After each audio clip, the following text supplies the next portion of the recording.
Dhiyaadhaa invite share godha. Daawwattoonni keenya salaamtaan gaas hadhamne jaaniitii yeroo tokkomee irratti nuuf salaamadhu.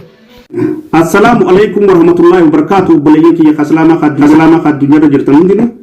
Obboleeyyan kiyya Oromoodhaa kan kiristaanaa fi waaqeffataa hundi keessanuu salaamanni kiyya koonee irraa buqqee lafa jirtanitti isin dhaqqabu. Mee uummanni Oromoodhaa bara meeqa gabrummaa jala jira nu himee tafe. Bara 150 gabroomee. Bara badhaadhina mootummaa Oromoo jaan kana keessatti Oromoon maal keessa jira amma? Roorrifame, araraafame, ajjeefame, hidhame, reebame, saamame, arrallee akka bara wayyaanetti. Hayyeegaa uummata Oromoodhaa saamichaa fi ajjeechaa fi kan kana fakkaataniin irratti raawwachaa jirtan kana hoo maaliif saaxiluu dhabdan? Maaliif ifin saaxillame? Hattuun ni nate jettee namantu. Uummanni Oromoo mootummaan nu saamaa jira, nu hataa jiraachuu jira. Isin maaliif amanuu diddan? Hattummaa keessaan jira jettee namantu. Waraanni bilisummaa Oromoodhaa goololee Oromiyaa bakkoota hedduu to'atee jiraachuudhaan hattuu qulqulleessaa jiraachuun kun maaltu sitti dhaga'amame? Alhamdulillahi rabbil aalamiin. Mootummaan badhaadhinaa waraanni bilisummaa Oromootiin dhabamsiisa jedhee goololee Oromiyaa keessatti fannoo leenjisee bobbaasaa jira. Asirratti akkam ilaalta? Qeensa xurii jalaan lakkaa'uu dhabuudhaan. Mootummaan badhaadhina jechaa nutti faarsaa turtan arra hoomee dhugaa jirtu hima. Badhaadhinni maal godhaa jira? Erga aangoo qabatee fi arma iddoo uummata Oromoo ajjeesaa jiru, hooggantoota abbootii gadaa hunda ajjeesaa jiru. Kanaan maal jettame? Badhaadhinni arrallee abbaa gadaa ajjeesu. Amma soomee itti fufi meenu. Qabeenya Oromoo saamee saamsisu. Baga nagaan dhuftanii. Isinis baga nagaan nu eeydan. Namoonni tokko badhaadhinni soba malee hin beeku jaaniitii kami meedu atiyoo? Badhaadhinni soba hin beeku dhugaa malee. Badhaadhinni gowwaadha jaan sossoba malee hin beeku. Badhaadhinni sossobuu hin beeku. Amma maalirraa dubbachuu dhufte reeti maarra? Kanaafuu dhugaarraa dubbannaa qabsoon keenya dhugaadha. Kanaafuu maal godhaa nuun jettame ammaan tana? Dhiyaadhaa invite share godha. Hayyee invite share goonee jirra. Maal nu afeertame? Sirba Faaxee Anniyyaa. Mata dureen sirbichaa maal jaamee nu himi? Qilleensa Farraaya. Sirbichi kun nuuf hin ta'u nuti duba eenyuuf ta'a eenyu si dhaggeeffata? Naaf ta'e sirbicha duri. Maaliif akkasii ta'e sirbichi kun nu ibsuu dandeessaa? Maaliif jennaan waatuu bubbisaa. Gaafa si kaase akkam si goggodaati mee? Gaafa si kaase akkana si goggoda. Mee akkam si goggoda? Kana nama goggoda nama bubbisa saniifuu. Shiftaan badhaadhinaa hedduu kana nama fixaa jira jedhanii mee asirratti yaada kanadhu? Soodda takka takkaani. Waraanni bilisummaa Oromoodhaa lafoota Oromiyaadhaa magaalotaa fi aanota dabalatee magaalaa 398 qabatee jiraachuu kanarratti maaltu sitti dhaga'ama? Alhamdulillah rabbil alamin. Waliin sodaannu takka hin jirtu. Kanaafuu daawwattoota keenya nu daawwachaa jiraniif dhaamsa maal dhaamtame? Yaadda share godha. Namni hedduun dhaamsa kana dhaga'uu qaba. Daawwattoonni keenya salaamtaan gaas hadhamne jaaniitii yeroo tokkomee irratti nuuf salaamadhu. Assalaamu alaikum warahmatullahi wabarakatuh. Obboleeyyan kiyya kaslaama addunyaarra jirtan hundinuu. Obboleeyyan kiyya Oromoodhaa kan kiristaanaa fi waaqeffataa hundi keessanuu salaamanni kiyya koonee irraa buqqee lafa jirtanitti isin dhaqqabu. Mootummaan garaa isaatiif malee uummata Oromootiif hin yaadne kan maqaa badhaadhinaa moggaafate kanaan maal jetta? Maqaa badhaadhinaa kana moggaafatanii Oromoo lafarraa duguuguun kun maali? Badhaadhinni daandiin ga'amuudhaa saaxilurra gattaa'uun keenya beekamaadha. Hattoota maqaa badhaadhinaa kanaan uummata Oromoo saamaa jiru waliin saamaa jirtan kana yeroo saaxiltu keessatti waliin dhabdanii? Wal dhabuuf akka ta'e ni beekna. Wal dhabdeen teessan faayidaa dhuunfaati moo faayidaa uummataati? Faayidaa nama dhuunfaa. Kabajaa nama dhuunfaa eeguutu wayyaadha moo kabajaa uummata eeguutu wayya? Fi kabajaa namaa. Teechanaati mee uummanni Oromoodhaa bara meeqa gabrummaa jala jira nu himee tafe? Bara 150 gabroomee. Bara badhaadhina mootummaa Oromoo jaan kana keessatti Oromoon maal keessa jira amma?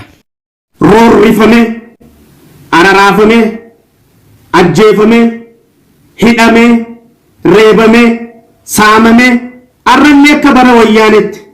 Hayyeegaa uummata Oromoodhaa saamichaa fi ajjeechaa fi kan kana fakkaataniin irratti raawwachaa jirtan kana hoo maaliif saaxiluu dhabdan maaliif ifin saaxillame hattuun ni nate jettee namantu ummanni oromoo mootummaan nu saamaa jira nu hataa jiraachuu jira isin maaliif amanuu diddan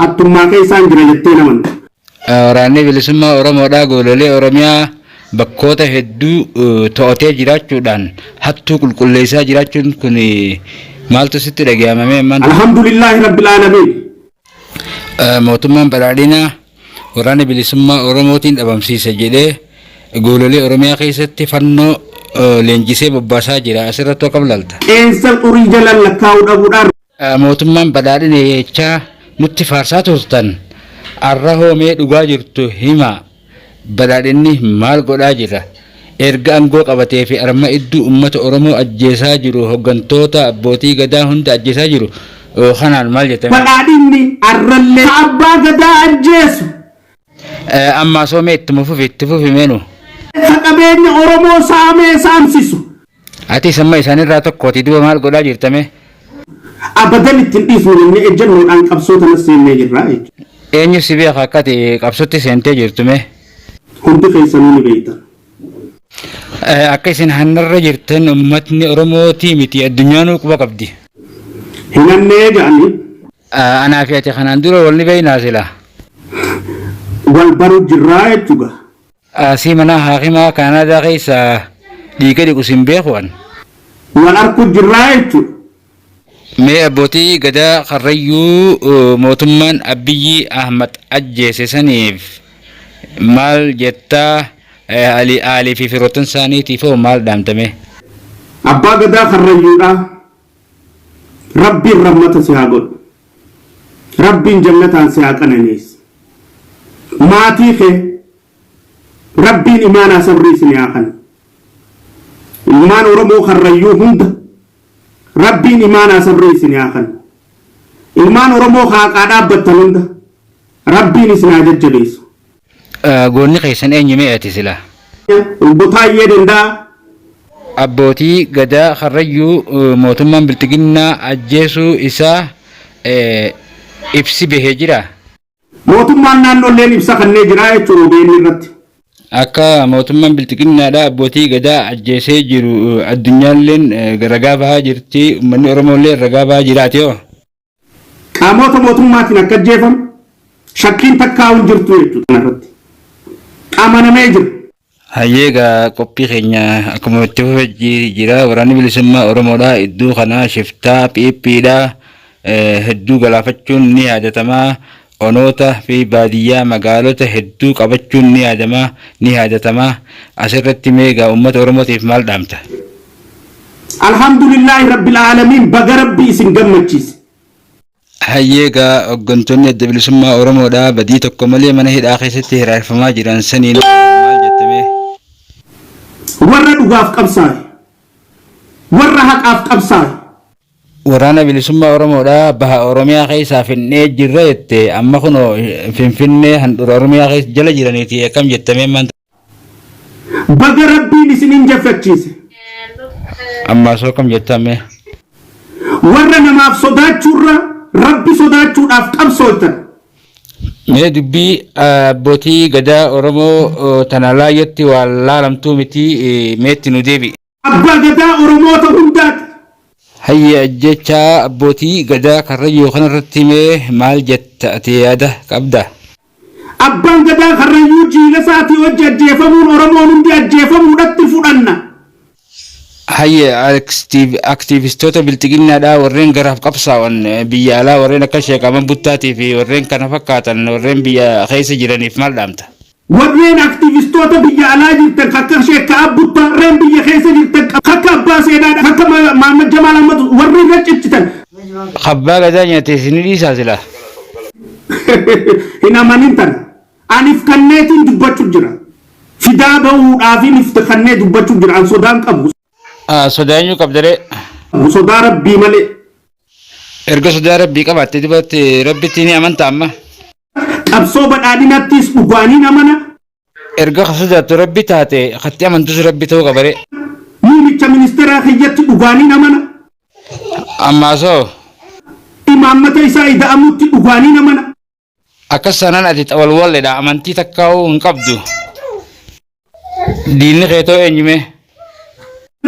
Badhaadhina keessa taa'ee ka badhaadhina busheessuu barbaadu naaf diina. Hangaasaan badhaadhina wajjin nama saamuudhaaf biyya galee jan. Jiruu qananii san dhiisee wanni inni asii qabsaa jiru leeccalluma uummata kiyyaa dhugaan maqaan qabuufi. Haasoyni keetii fi hojiin kee wal dhabaatu bakkame.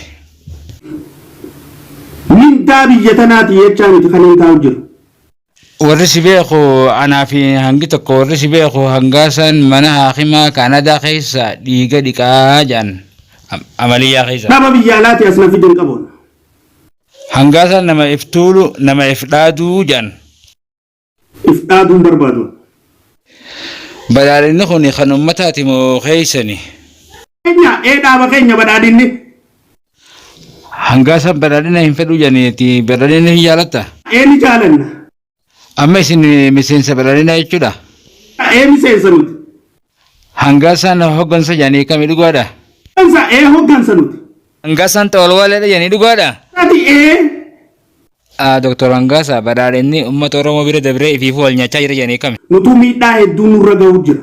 Miidhaa isin irra ga'aa jirtu tanaaf oduu bakka yaa'u jirtamme? Miidhaa nurra ga'u jirtu tana obsinee yaa'u jirra. Maaliif obsattanii yaatan garuu? Falmachuuf. Uummanni Oromoo gaggaarii fi beeladaan sanuu ni dhumanii itti ati yoo dhumte yoo dute duuti naftu. Wanni tokko tokko Hangaasaan kijibaaniif jiraachisuu fedhaa jan. Kijibneen jiraannu haqa dubbannee jiraanna. Hangaasaan sobaan jiraachuu fedhaa jan. Sobneen jiraannu dhugaa dubbannee jiraanna. Warra Hangaasaan sobaan jiraachuu fedhaa kijibaan jiraachuu fedha johan maal jettame? Saniifurran kaayenne antiyya maqaa murteeffadheefiin teessan isin miidhuun barbaadu tanaaf. Maqaa saamtotaatii fi hattoota oliin baasama akkam himee maati? Hangaanan jiru hin baasinaan. Osoo hin baasin yoo duute yoo ati duba? Aankunnaan wal achiini baati. Ati kutteeti eenyu baasa duba? Qabrii dhuftee baafta? Soo an ajjeesuudhaan hin haftuu maqaan eenyufaadha.